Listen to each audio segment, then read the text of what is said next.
This is Pete's Road to Recovery by Lauren Kurhajec and Krislyn. Meet Pete. Pete is a 30-year-old high school baseball coach. He's married to Isabel up there in that corner, and they have 3 loving sons down here. On the weekends when he's not at baseball games, he enjoys woodworking and golf. But throughout the week, he's usually at baseball practices with his team. He encourages his sons to play sports by playing various sports with them.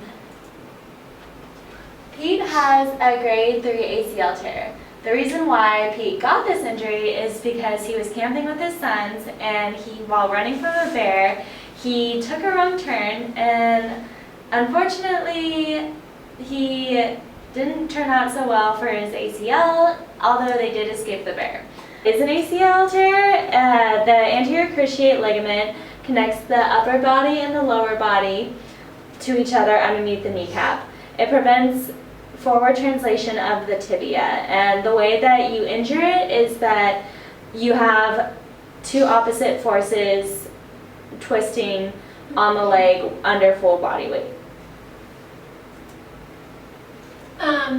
So we have some concerns regarding his ACL tear. During his rehab, we want to get him back to coaching and continue practicing sports with his sons. But we also want to get him back to full weight bearing for long periods of time while walking with a normal gait, especially on uneven surfaces. One of our major precautions with Pete is his physiological versus psychological readiness, which basically means like his mental readiness versus his physical readiness. We don't want to get him back too soon, too fast, because we know Pete wants to get out there. He wants to be healed, and he just wants to go about his day. So that coincides with being too aggressive with his rehab. So Pete chose an operative rehab plan.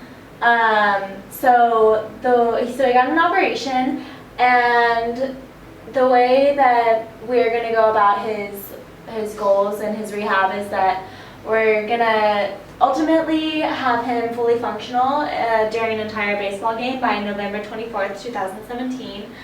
The way that we're going to do it is we're going to begin with modalities and then have him do passive ranges of motion as well as non-weight bearing exercises. Then we're going to progress him to full weight bearing exercises that will strengthen his ACL, followed by multiplanar exercises as well as functional and sport-specific ones, which will help with muscular endurance and strength. For phase 1, our goals were to decrease the post-operative pain to a 3 out of 10 within the first week of rehab. We also wanted to decrease the edema to a normal girth measurement when compared bilaterally, and also to increase the blood flow to increase healing. The modalities we wanted to use were RICE, which is rest, ice, compression, and elevation. Then we wanted to do ice with E-stim for 20 minutes.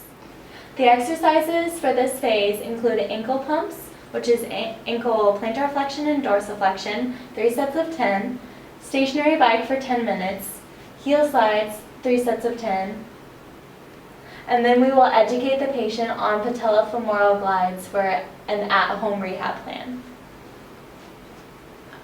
So for phase 2, our goals are to progress Pete to full weight bearing without pain 4 months after the start of his rehab. We also want to increase his knee flexion to 9 degrees and his knee extension to 5 degrees. And we want to work on early strength and endurance gains. For his exercises, he's going to do the stationary bike for 10 minutes as a warm-up with increasing resistance as tolerable. We're going to have him perform quadriceps, 3 sets of 10, with progression to straight leg raises. And then we're going to have him perform toe touches on a 3-inch step. And then he's going to progress to a 6-inch step. Once those 6-inch steps gets easier, he's going to stand on an unstable surface, as you see here, and continue doing those 6-inch step toe touches. For phase 3, our goals are to get Pete's full range of motion for knee flexion and knee extension when compared to the uninjured side. We also want to increase strength, endurance, and proprioception. His exercises for his warm-up, he's going to do an elliptical for 7 minutes, as well as an active warm-up with high knees, butt kicks, karaoke, and ladder drills. We're going to then have Pete perform heel and toe raises, 3 sets of 10 of each. He's also going to do lateral and forward step-ups, 3 sets of 10 each for those as well. So to further increase his strength, we're going to perform PNF D1 and D2 patterns for the lower extremity with clinician resistance. And then he's going to perform blood flow restriction, BFR, which is a new treatment that everyone's trying out, so we figured we want as well. So what that is this looks like a blood pressure cuff. It goes on his quads because that's the muscle that he's going to be mainly working. And what this does is that it restricts 75 to 80% of his blood flow so that it can get him stronger faster. And he's going to perform single leg press, hamstring crawls, and leg extension on a machine with high reps, low weight. There's not going to be any soreness with this, but he's going to be super tired. So for our modalities, we're going to do massage the quads and the calf with effleurage, which is like a forward stroking motion, pedissage, which is a kneading motion, then back to effleurage. For phase 4, our goals were to return our patient to full functional and sport-specific activity level without pain by discharge.